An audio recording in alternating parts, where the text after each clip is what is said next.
Happy Halloween. It is October the 31st, 2021, and welcome cruisers to our Sunday brunch edition. We got some cruise stories for you today, a little recap of the month, and we're going to get into all of it right after this.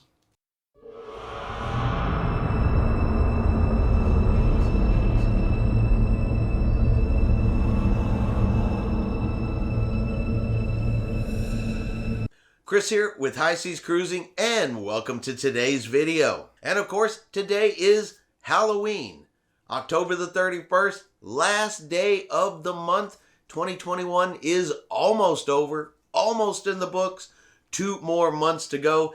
And, just between you and me, I'm ready for 2021 to be over with. I'm ready to start 2022 and get a brand new cruise season going. As of right now, we currently have 5 upcoming cruises booked. We have Disney Wonder in January. We have the Carnival Vista in March. We have the Grandeur of the Seas in September. We have the Carnival Breeze in October. And then in 2023, we have the Discovery Princess in May. Now, I am looking to book another cruise in January, February of 2023. Kind of looking at Adventure of the Seas from Royal Caribbean out of Galveston for that particular cruise. Haven't booked it yet, but more than likely that's probably where I'm going to land.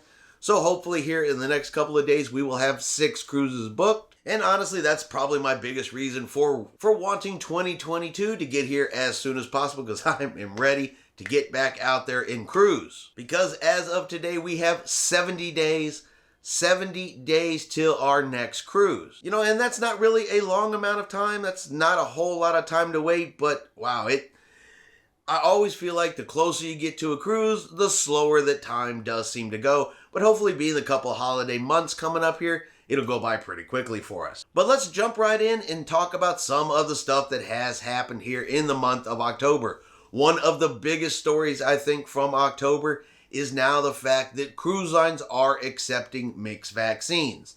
This is going to be really, really important because on November the 8th, the international travel ban is going to be lifted. People are going to be able to come in from other countries to cruise here in the United States. And in a lot of these places, the mixed vaccines were normal. So this is good news for the folks. They can come in, they can cruise. Hey, this is good for our economy. This is good for the cruise industry. Good news all around. Also in October, the CDC did extend the conditional sail order. That has been extended out till January the 15th of 2022. And at that point in time, the CDC says it will go into a voluntary type program where they will work hand in hand with the cruise lines going forward on health and safety protocols. Now, this extension came as no real surprise.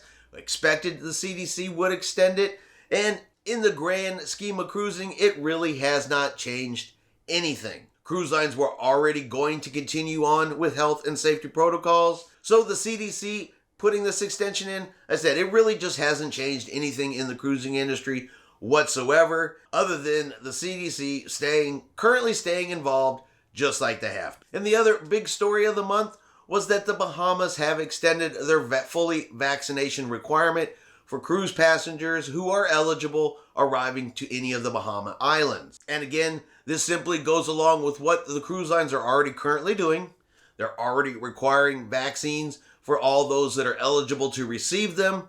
You have to have them to go to the Bahamas. So at least as far as the health and safety protocols are for the rest of this year and the beginning of this year, again, this really doesn't affect or change anything. So it continues to be what we're, cruising here in the new normal. Now here, just a couple days ago, for the first time since the cruising shutdown, we had 4 cruise ships in Nassau, Bahamas, all at the same time.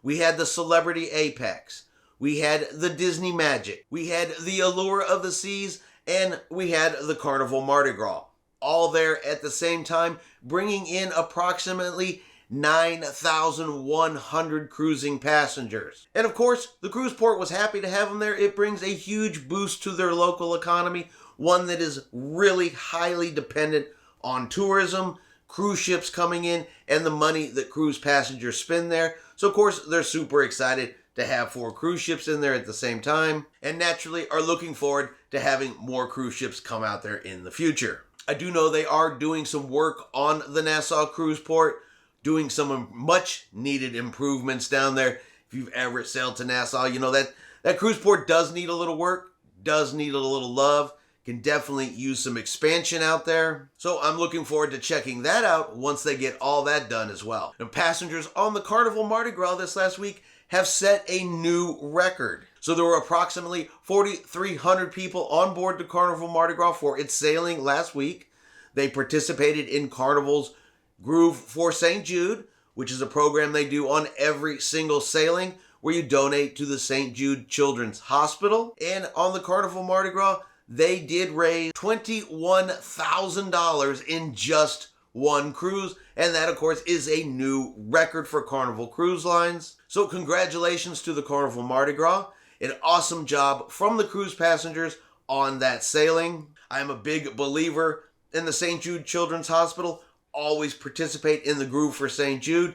So I think it's really, really awesome to see the amount of money they raised for what I believe to be a very worthwhile cause. Princess Cruise Lines, the Ruby Princess, resumes sailing today from the port of San Francisco. So another cruise ship returning into service. She is going to start off sailing a 7-night itinerary, doing a California coast cruise down to Los Angeles, San Diego, and down to Ensenada, Mexico. And of course, any cruise ship restarting here in the North America, in the United States, again, always really good news. And if you are a fan of the Ruby Princess, then she is back and she is ready to book out of San Francisco. And finally, Royal Caribbean's World Cruise. If you remember here a week ago, we announced and talked about Royal Caribbean's new 274-day world cruise. And this cruise was a bit pricey.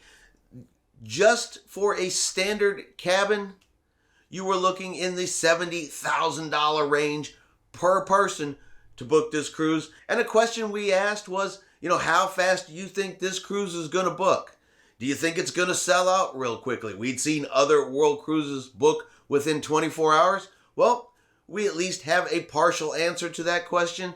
And as of today, Royal Caribbean's World Cruise is 70% booked. So Royal Caribbean obviously has made a good choice. They've made a good move. They put this huge 9-month world cruise out there.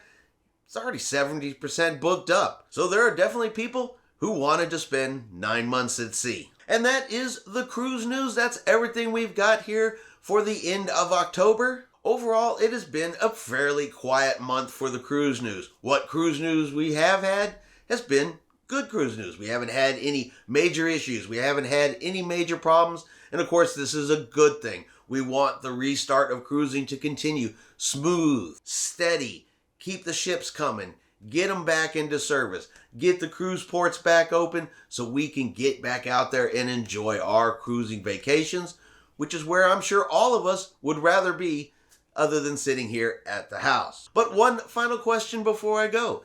Anybody got any really good Halloween plans? Did you go to any parties last night? Do you have any parties scheduled for today? Are you going to be handing out candy to little kids tonight as they trick or treat?